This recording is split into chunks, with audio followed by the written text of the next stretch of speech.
10분 가정예배 오신 여러분들 진심으로 환영합니다. 오늘은 하나님은 너를 지키시는 자 함께 찬양하시죠. 하나님은 너를 지키시는 자 너의 우편에 그늘 되시니 낮의 해와 밤의 달도 너를 해치 못하리. 하나님은 너를 지키시는 자 너의 환난을 면케하시니 그가 너를 지키시리라. 너의 출입을 지키시리라. 눈을 들어 산을 보아라. 너의 도움 어디서 오나. 천지 지으신 너를 만드신 여호와께로다. 아멘. 오늘 말씀은 시편 146편 2절부터 5절까지의 말씀입니다. 한 절씩 교독하시죠. 나의 생전에 여호와를 찬양하며 나의 평생에 내 하나님을 찬송하리로다. 귀인들을 의지하지 말며 도울 힘이 없는 인생도 의지하지 말지니 그의 호흡이 끊어지면 흙으로 돌아가서 그날에 그의 생각이 소멸하리로다. 야곱의 하나님을 자기의 도움으로 삼으며 여호와 자기 하나님에게 자기의 소망을 두는 자는 복이 있도다. 아멘. 오늘 말씀을 중심으로 의지함으로 의지함에 이른다 라는 제목으로 함께 말씀을 나누겠습니다. 인간은 참으로 연약합니다. 우리는 서로 돕고 도움을 받지 않으면 살 수 없도록 그렇게 지어졌습니다. 그것이 인간이 처음 지어지던 순간부터 하나님께서 그렇게 프로그래밍 해둔 겁니다. 창세기에 보면 이런 말씀이 나옵니다. 사람이 독처하는 것이 좋지 못하므로. 이 말씀 단순하게 결혼제도에 대한 이야기는 하는 건 아니에요. 만약에 그것이 결혼제도에 대한 이야기였다면 예수님의 삶도 좋지 못했고 사도 바울의 삶도 좋지 못한 인생이었을 겁니다.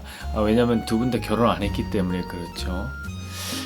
이 말씀은 표면적인 내용이 있고 그 안에 그것을 초월하는 이면의 이야기가 있는 말씀이에요. 우리는 그것을 보통 하나님의 뜻 혹은 영적인 목적 이런 얘기를 합니다.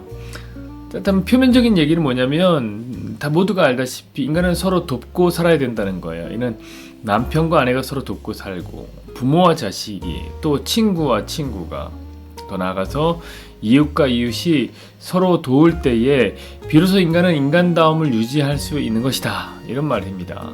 맞습니다. 부인할 필요가 없죠. 인간은 서로 의지하며 삽니다. 그러나 이것은 표면적인 내용일 뿐입니다. 그 깊은 곳에는 영적인 지향이 있죠. 그것은 뭐냐면 하나님을 의지해야 한다는 거예요. 자, 아담이요, 혼자 있는 것이 보기에 좋지 못해서 만든 게 뭡니까? 기억하십니까? 하와라고 하면 안 돼요. 하와라고 하면 얘기 진행이 안 돼요. 정확히 말하자면 돕는 배필이죠. 돕는 배필을 지었어요. 자, 돕는 배필이라는 말에서 성령 하나님의 이름 파라클레토스가 나오는 겁니다. 그러니까 정확하게 말하자면 인간은 하나님 없이는 혼자서 살 수 있지 않다. 독처하는 것이 좋지 못하다. 이거 알려주고 싶은 거예요. 어떻게 아는 거예요? 서로 의지하고 도와주면서. 야, 진짜 도필인 성령 하나님이 계시는구나. 이걸 깨닫는 거죠. 그게 바로 혼자 있는 아담에게 돕는 배필을 지어주신 하나님의 뜻이 되겠습니다. 자, 그런데 문제는 뭐냐? 사람들은요, 항상 하나님을 자기의 인생에서 배제하려 듭니다. 하나님 없이도 살 수 있다. 이것은 죄를 가장 정확하게 설명하는 개념이 되겠습니다. 하나님 없이 살 수 있다. 자, 그러다 보니까 아주 극단적인 양극단의 모습을 보이는데 사람들은 그게 뭐냐면 첫 번째 극단적인 모습은 뭐냐면 극단적인 독립성을 보이는 거예요. 반대로 극단적인 의존성을 보이기도 합니다. 자, 먼저 극단적인 독립성은 뭘까요? 저는 불교의 창시자인 시타르타가 태어나면서 외쳤던 그 말, 그 외침이 딱 극단적인 독립성을 보여주는 것 같아요. 혹시 아십니까? 천상천하 유아 독존. 그러니까 하늘과 땅 사이에 홀로 선 사람. 맞습니다. 정말 홀로 사는 듯이 사는 사람들이 있어요. 그런 사람들은 감사할 줄을 모릅니다. 자, 자기는 땀 한 방울도 흘린 적이 없는데 밥을 먹으면서도 감사할 줄을 모릅니다. 돈만 내면 모든 게 당연하다 이렇게 생각합니다. 심지어 여러분, 그 사람이 당연한 줄 알고 있는 그 돈조차 우리 사회와 공동체가 서로 돕고 도움을 받는 그런 유기적인 관계에서 주어지는 것인데 그조차도 몰라요. 그냥 돈만 내면 당연한 줄 알죠. 그런 사람을 우리는 천민자본주의자 라고 하거나 아나무인 정도로 이야기할 수 있을 것 같습니다. 저는 그런 사람들에게는 이연주 시인의 밥 먹는 자식에게 라는 시를 들려주고 싶어요. 시 한 대목입니다. 그렇게 허겁지겁 먹어서야 어느 틈에 고마운 마음이 들겠느냐. 사람이 고마운 줄을 모르면 그게 사람이 아닌 거요. 자, 이연주 시인은 밥을 빨리 허겁지겁 먹는 자식에게 따끔한 한마디랍니다. 뭐냐면, 야 이놈아, 사람이 고마운 줄을 모르면 그게 사람이 아닌 거요. 그렇죠. 우리 모두는 타인의 도움과 힘을 의지하면서 살아가고 있습니다. 그러나 여러분, 그것은 겉으로 드러난 표면적인 현상일 뿐이에요. 성경은 더 웅숭 깊은 관계를 설명하려고 하는 거죠. 너희는 혼자 독차할 수 없다. 진짜 너희가 의지해야 할 대상은 성령 하나님이다. 그래, 너무 극단적으로 독립적인 사람은 하나님도 의지하지 않고 사람도 의지할 줄 모르는, 그야말로 감사할 줄 모르는 교만한 사람입니다. 이연주님은 그런 사람에게 그렇게 말했죠. 사람이 아닌 거요. 맞습니다. 극단적인 독립성은 문제가 많죠. 그러나 극단적인 의존성 역시 문제가 많습니다. 자, 보세요. 사람과 사람이 의지하면서 살려고 한 것은 보조적 개념이라고 그랬어요. 그 원개념을 하나님을 의지하면서 살라. 인간을 그렇게 만들었어요. 그런데 극단적으로 의존적인 사람은요, 당장에 너무 두려운 나머지, 불안한 나머지 사람을 의지하기에도 바쁜 사람들, 더 정확히 얘기하면 사람만 의지하는 사람들.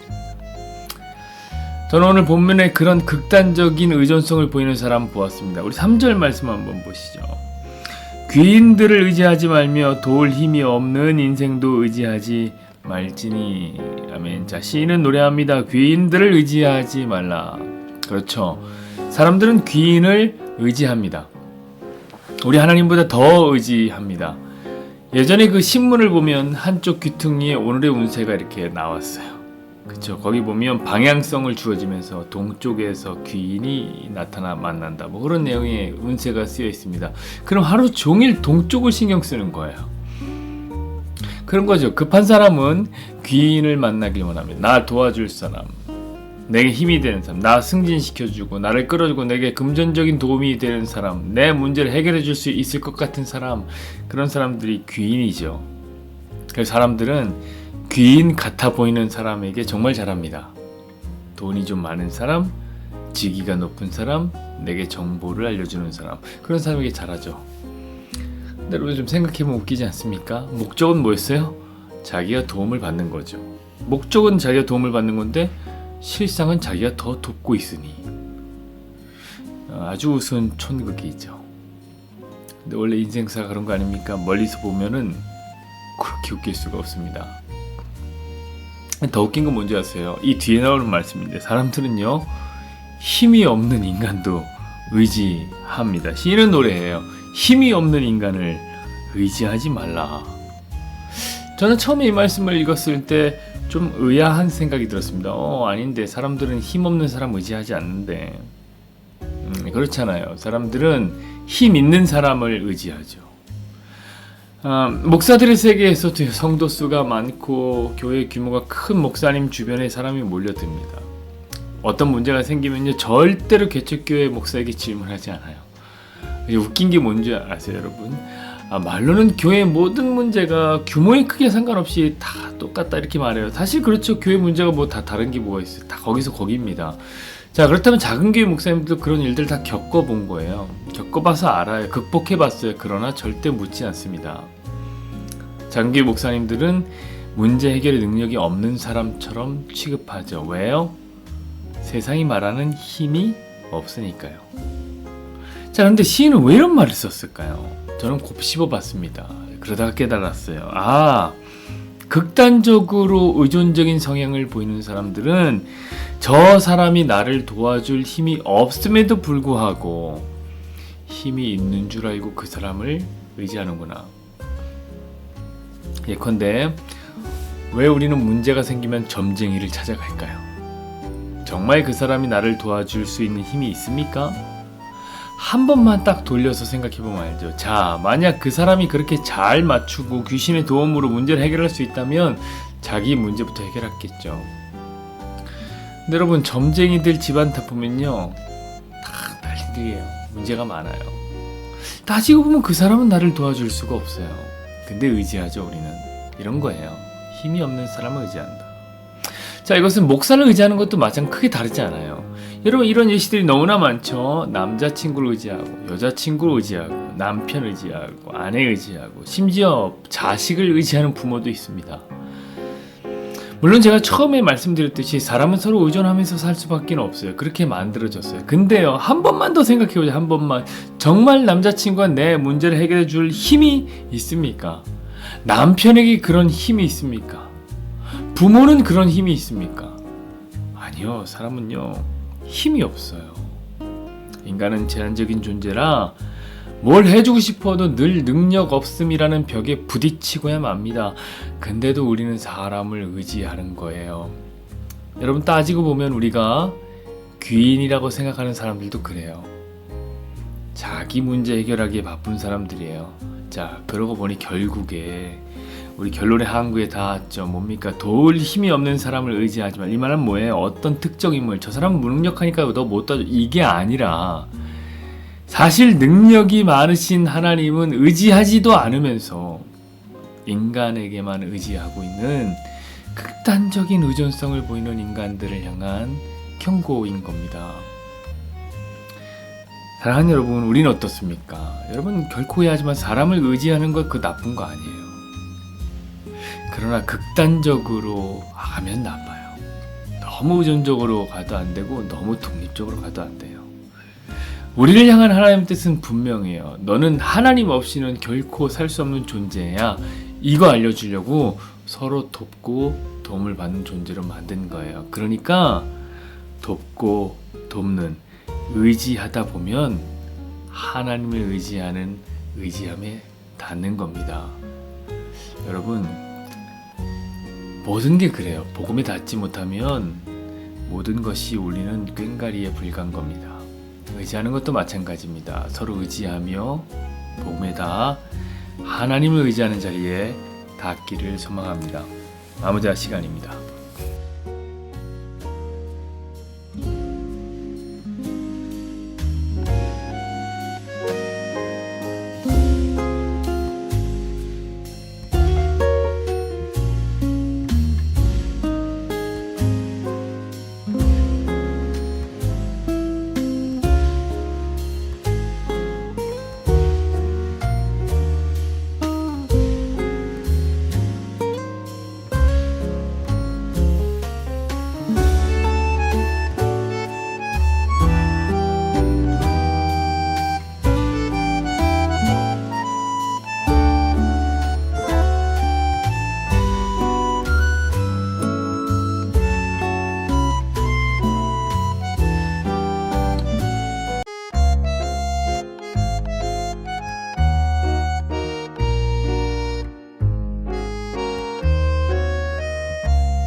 공동 기도문 시간입니다. 함께 손을 맞잡고 서로를 축복해 주었으면 좋겠습니다. 여호와는 내게 복을 주시고 저를 지키시길 원하며 여호와는 그의 얼굴을 내게 비추사 은혜 베푸시기를 원하며 여호와는 그 얼굴을 내게로 향하여 드사 함께요. 평강 주시기를 원하노라. 아멘.